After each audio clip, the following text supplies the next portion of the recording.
Three, two, one, go.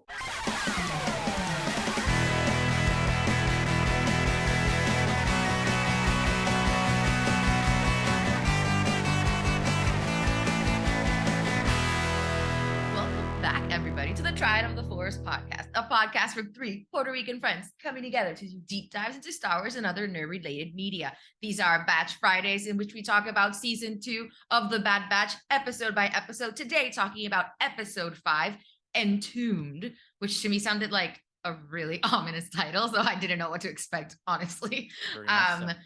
But we apologize today. There's just the two of us. So Yeah, this was, it's one of those things where we were supposed to have the wonderful Claire from Imperial Senate podcast and Bro Axiom over, but something got lost in translation because we wanted to reschedule something because, we got some personal things that I have to do a little later. So I answered some messages as instead of answering them with the clarity of a work email, I answered them with the ambiguity of a text message. So apologies issues. for my schedule for my scheduling faux pas. It was 100% my fault. So what it's fine. Yeah, we're gonna have Claire. We're gonna have Claire in a future episode. So we'll make it happen. We were very excited to talk to her today, but yeah, we'll talk to her in the future. it's gonna be fine. We're humans, and we make mistakes. And you know what? Yeah. That's okay. Making mistakes, it's okay sometimes, especially small ones like this. But now that you just started school, how does that feel? Going back into academia after it's being strange. I had like almost a month off, which was Amazing. great, but I feel like it passed so fast, and I can't believe I'm sitting back in a classroom. But I think it's gonna be a good semester. I actually enjoy law school, so I can't really complain all that much, and I do end up doing well. So I really can't counting this one, it's only 3 semesters to go. So you're basically I'm halfway through. You're over the hump. You can see the horizon. Mm-hmm. You're on the Wednesday of semesters in a way, right? Because you're in the middle, so to speak. Yeah. And we have to do this little non Star Wars segments because usually when we have a guest, this is the moment where we get to know them a little bit. The little interview section. Since we don't have that now, we kind of have to talk amongst ourselves. As if we haven't been doing that for a minute and a half while I've been visiting here. I was over at your house last Sunday. That was fun. Had a blast. Had some spicy Star Wars discussions with Josbando as well.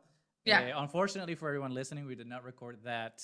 So you will not get to enjoy that one. Those unfiltered Star Wars takes. If you want to enjoy some Triad of the Force unfiltered Star Wars takes, ask us out for a drink.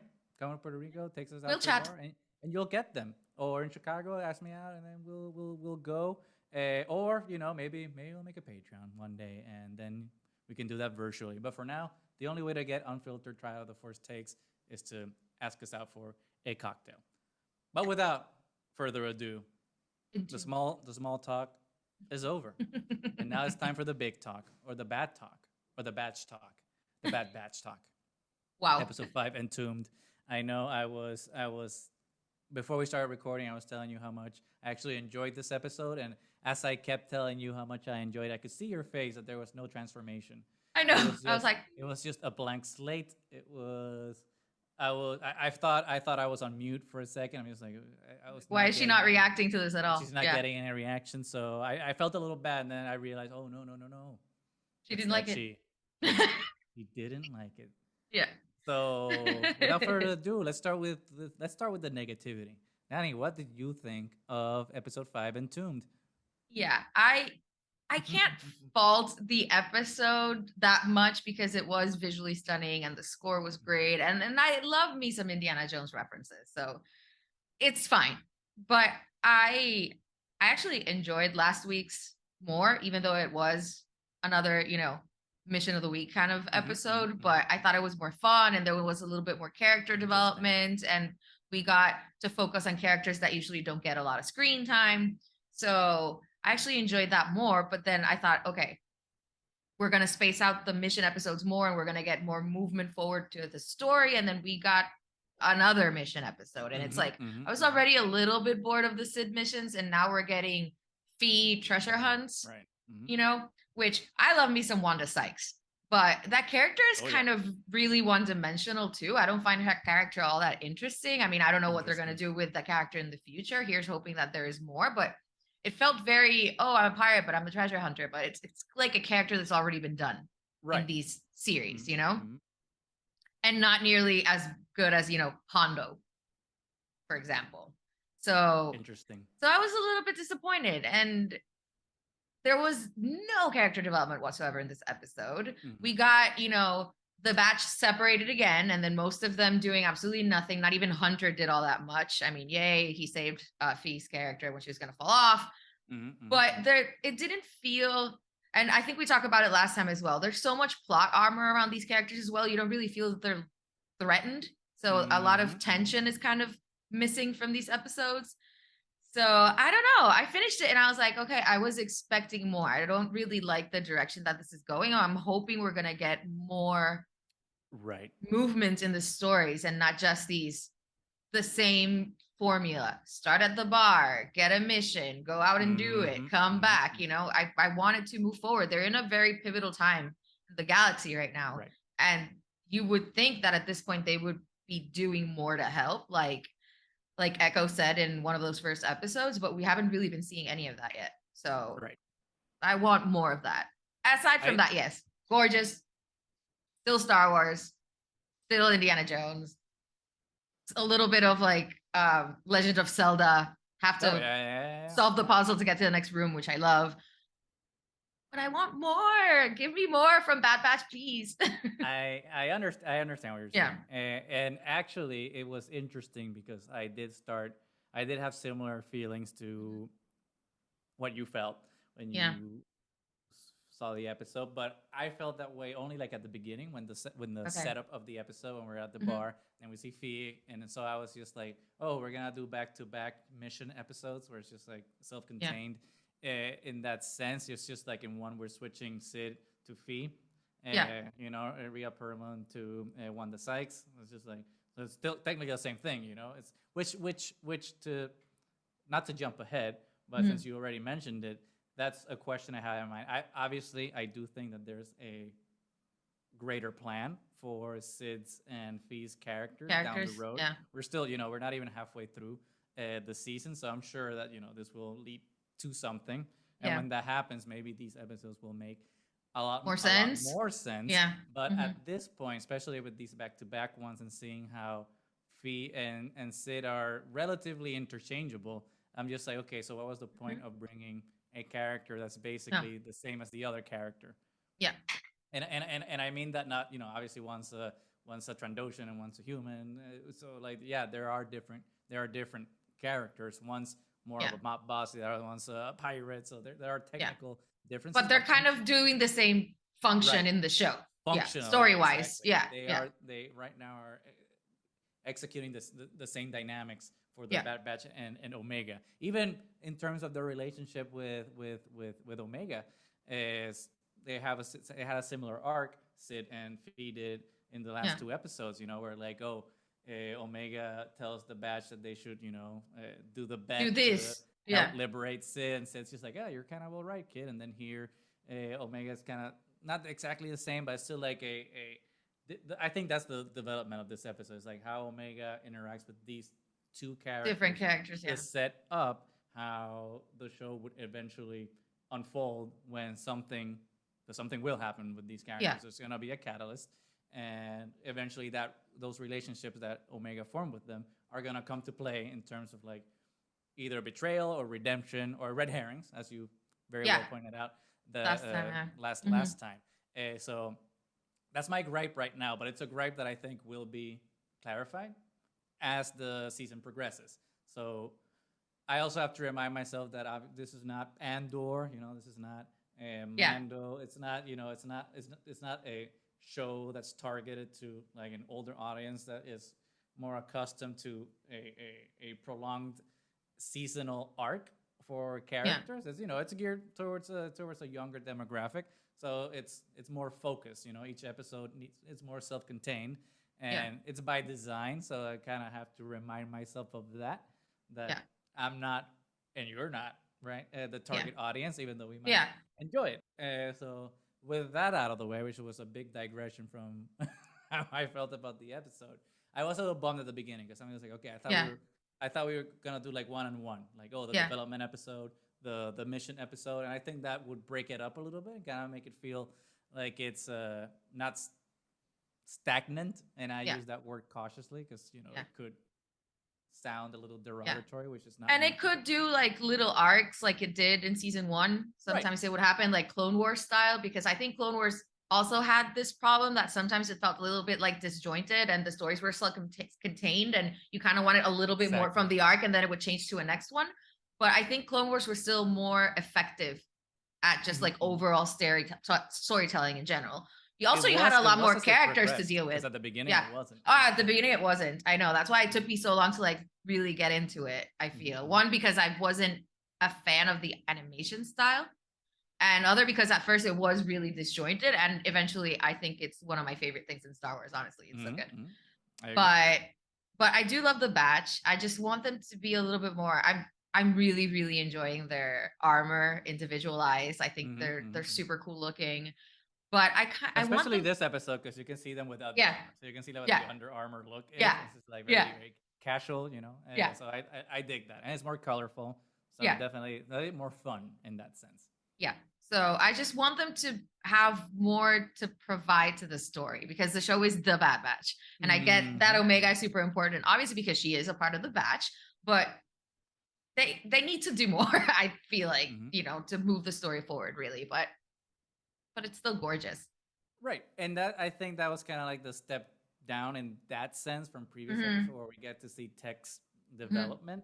And then in this one, we then kind of have a 180 and every single character, including Hunter, which I'm fine with Hunter, having this position.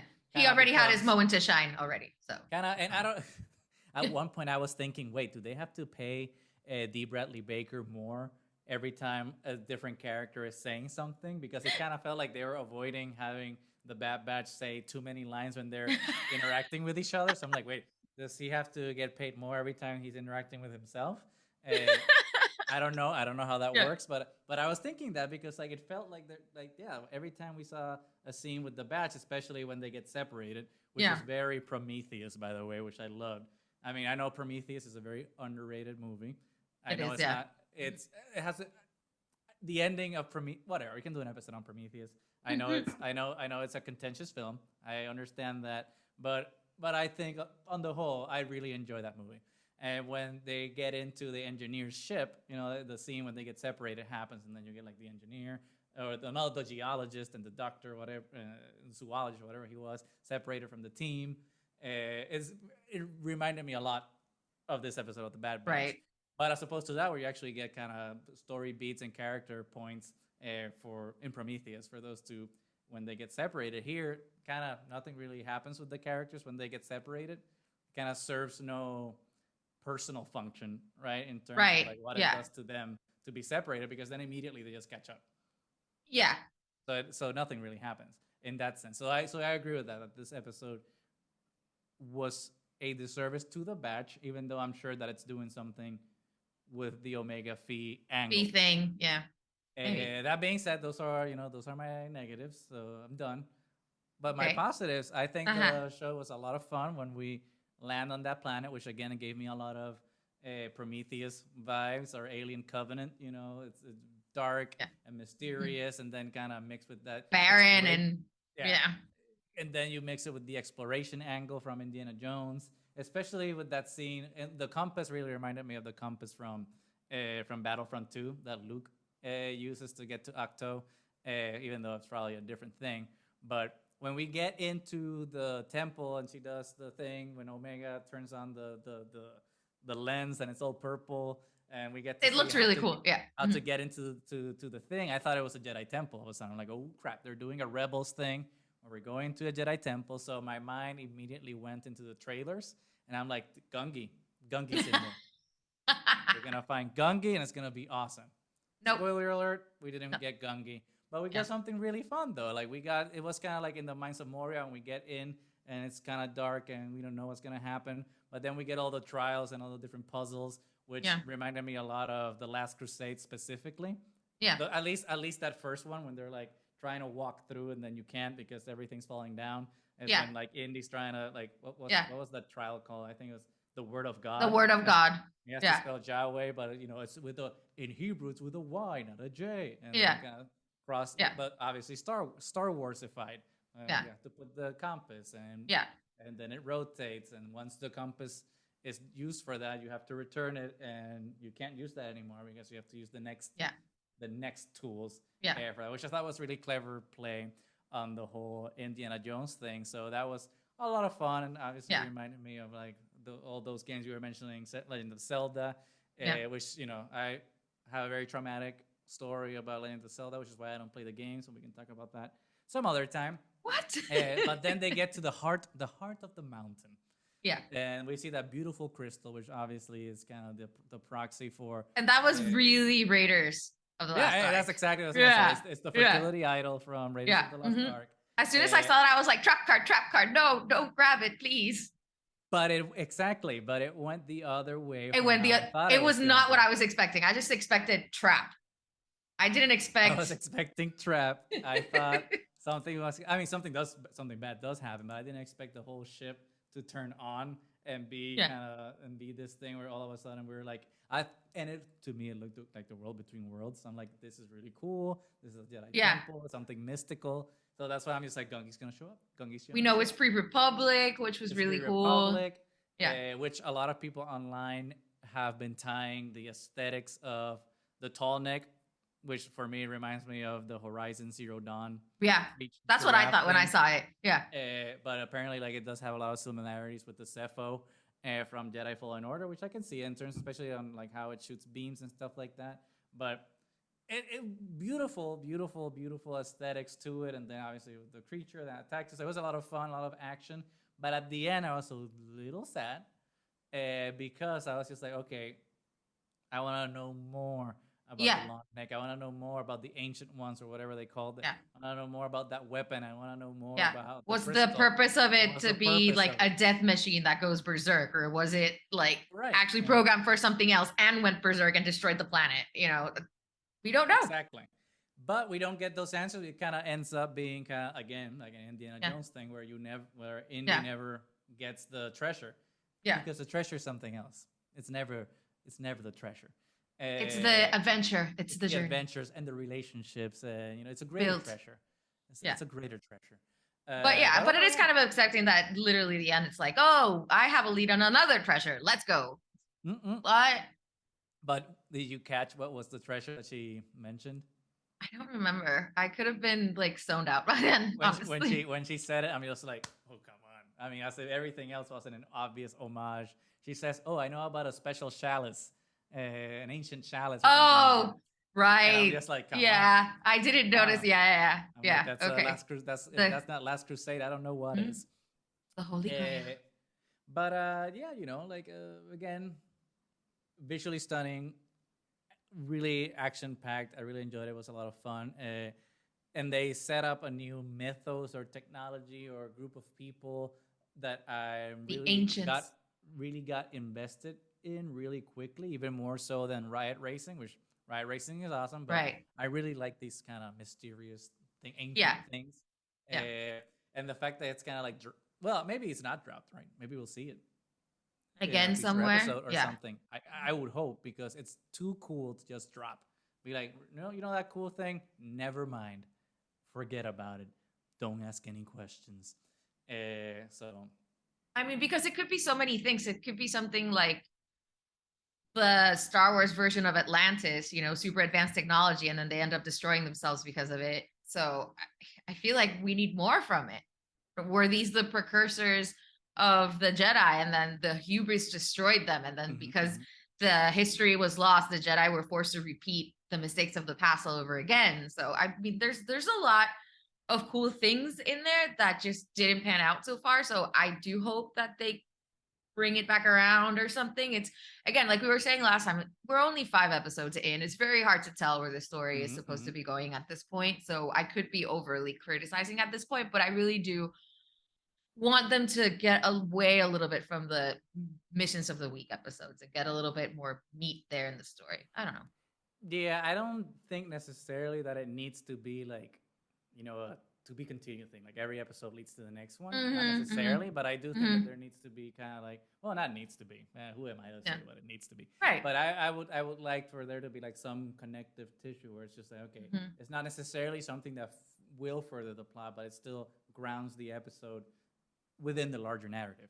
Yeah. And And get a you can little bit still more have growth from the right. characters You as can well. still have Mm-hmm. like your episode of the day type of thing to kind of break it up and again Mm-hmm. appeal to like that younger demographic that Yeah. has a different type of attention span for these things, but still Yeah. like sprinkle in something that starts tying it in so that it doesn't feel so independent. Because right now, especially for a second season, I'm not sure where it's going. Yeah. Because after those first three episodes, especially Solitary Clone, Oh, I'm just like Solitary Clone was I'm so just like good. I'm just like okay, that's where we're Mm-hmm. going, and we still might be going in that direction, right? Yeah. Mm-hmm. But these two, not that they're a step down, not that they're bad, not that they're filler. I don't believe any of those things. But right now, I kind of feel like it's kind of like I'm not sure what the course is gonna be.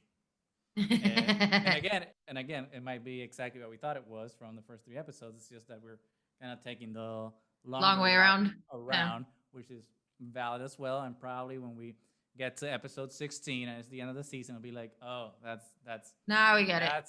that's why they did that. Oh, that's why they Mm-hmm. did the other thing, because maybe at the end of the episode they need to get a ride racing pod to do a thing, or they Who need to knows? fix the machine, the tall neck machine, to do whatever, and it'll all tie together into one beautiful bow. But there's only one way to know that, and it's to Keep watching. continue this Bad Batch journey all the Yeah. way to the end. Uh, Responsible speculation. I know this episode didn't give you that much, but based on it, did it give you any new perspective on what you hope to see or what you think you'll see in episode 6? Which we already know the title of because Lucasfilm already released them. But any thoughts? Yeah. What's the name of the next one? Tribe. Try. Yeah. There we go. That sounds interesting, and especially the one that follows. That one is called the Clone Conspiracy. So it'll be cool if maybe we're going towards these clones that have been defecting and what they've been doing. So because they are a tribe, could be seen that way. So I would love to see that. Like what's been happening, see more of Captain Cody maybe. Because I am getting a little bit bored of the single missions kind of thing, especially when I don't see, like you were saying, I don't see the point yet of like why they're doing that. And there's something about Fee and Sid, obviously, like that relationship. We know that they call her also like, oh, you're say you're a treasure hunter, but you're actually a pirate. And then we already know that Sid has a sketchy background and betrays people. And what's it gonna be? Like, what is that friendship grounded for? I don't know. Questions that I'm absolutely sure that the fine folks at Lucasfilm have answers to. We just need to be patient. Gotta wait. Right now, Yeah. I think I'm not sure if maybe making a shorter season kind of helps with that, so that way you can either consolidate storylines or kind of be more precise into like how we're getting to where we're going. The point, and I use that cautiously. Yeah. Because like Andor was what, 8 episodes? 8, right? It wasn't 10. It was 8 episodes, if I'm not mistaken. So I just it was very, each episode was distilled right to the essence, and we got there. We got there. In animation, I'm okay with it being longer just because of, again, the nature of it. But maybe we trim it. I don't know. Maybe I'm just being selfish and self-righteous. And Andor was actually 12 episodes. Yeah.